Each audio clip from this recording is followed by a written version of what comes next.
Tẹ̀sán mo dé o, tẹ̀sán máa wọ́ndà o, èmi lábẹ́rẹ́ olórin o. Ẹ kógi lè lùlù ní kíá, káre léyẹ̀ tó lò ní kíá. Àbẹ̀kẹ́ omi gbèmí lé lọ́dún, ẹja ló ní bùmàtí lé lọ́dún.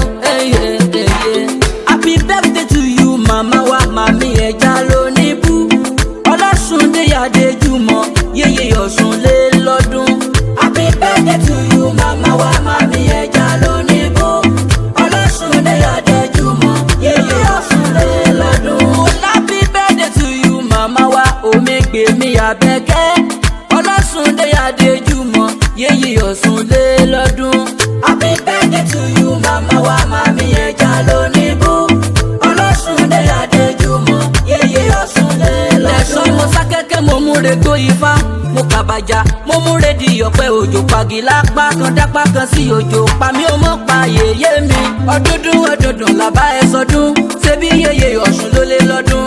Ọbabìnrin Yemọja àgbáyé, yéyé Ọ̀ṣun ní Kòròdú. Yéyé Ọ̀ṣun Sẹ́lẹ̀wù Ìgbógbó, yéyé Ọ̀ṣun Ifá tẹ́ḿpù. Ti Àràbà Ìpàkodó yẹn ní Kòròdú. Àbíyè tọ́ba láṣẹ, ọbabìnrin Yemọja Ọbàtálá àgbáyé.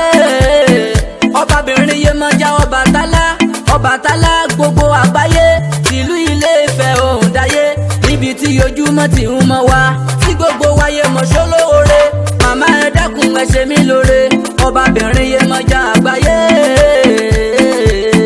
Happy birthday to you kò lé lọ́dún. Happy birthday to you, màmá wa, màmí ẹja ló ní bú.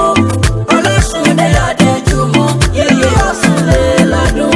Omi gbé mi yòókù ọdún, màmá mi ẹja ló ní bú. Àbá ẹ yọ, àbá ẹ mú jójó. Òní lọ́jọ́ ayọ̀ rẹ̀, òní lọ́jọ́ ìdùnnú. Ṣùgbọ́n tó bá sọ pé mi nìwọ ni, mo lè bá wọn jó bí ológun ẹrú. Tó bá jẹ́ pé mi nìwọ ni, mo lè jójójó bí ọlọ́gbọ̀n ìwọ̀fà. Ọpẹ́ f'Ẹlẹ́dùmarè yọba, pé màmí Àbẹ̀kẹ́ òkú lọ́mọdé. Ọpẹ́ f'Ẹlẹ́dùmarè yọba, pé Fáfúnmi láyọ̀ ò dá lábọ̀ ara. Alias màmá olóore yàṣẹ yíṣẹ́ mi, Àbẹ̀kẹ́ nínú owó ńlá.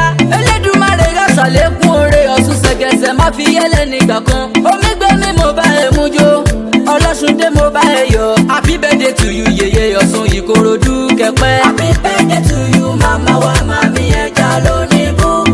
Ọlọ́sùndé Adéjùmọ̀, yèyé Ọ̀ṣun lé lọ́dún. Yèyé mi Àbẹ̀kẹ́ o, n ò bá tẹ́tí bẹ̀lẹ̀ jẹ́ kó mọ́ gbọ́rọ̀ ẹnu mi. Bẹ́yẹ wáwá bá ń rebi, a máa ń nasẹ̀ méjì sẹ́yìn wá. Adífáfọ́dún tí í ṣe yẹ̀yẹ́ àdìmúlà, lọ́jọ́ tọ́dún sọnù ọ̀nà lọ bí kókó etí omi. Àwọn ọdẹ kiri títí wọn ò rọ́dún mú wálé, ìṣòwò ọ̀pẹ kiri títí wọn ò rọ́dún mú wálé. Àwọn àgbẹ̀ nìkan ni wọ́n mọ́ kékèjì tí wọ́n lọ sọ́dọ̀ bẹ́ẹ̀ mọ́ bá wọ̀lú ojú pópó àmọ́ dákẹ́rin kéèṣe. Àwọn nìkan ni wọ́n lọ́dún mú wálé, ọdún jọ ọdún pé ọdún kò, ìgbà tọ́dún omi gbèmí lé ìlú wa ń sọdún. Ọdún èyí ò ní jáse mọ́ lọ́lẹ̀ Ẹlẹ́dùmarè ọba.